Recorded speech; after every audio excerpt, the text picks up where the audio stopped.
Bekusuku olubuhlungu kakhulu kithina njengabaholi nanjengomphakathi waseThekwini.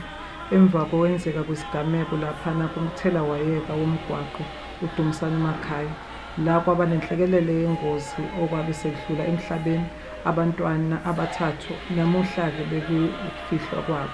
Imindeni iqinisiwe, ubuholi bethu base-South Africa basiqinisa nabo, baqinisekise nokuthi bazongenelela ekuthenini ezemigwaqo ziqikelele ukuthi abantu bayatrainwa ngezinto ezosiza ukugwemeka kwey'ngozi ey'fana lezi. Sibonga umkhandlu nomnyango wezemfundo, sibonga i-Road Accident Fund ngakho konke senzele kona ngoba besingazi ukuthi sizowathatha amandla okusingatha lo msebenzi ongaka.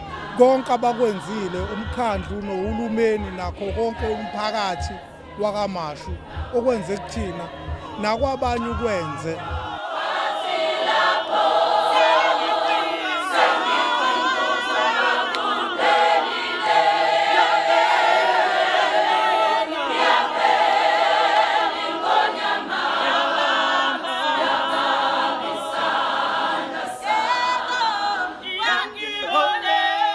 Ngithi nje emndenini wakangidi nakangidi, alohlanga lungehlanga, lalani ngenqele, uJehova uzonithola.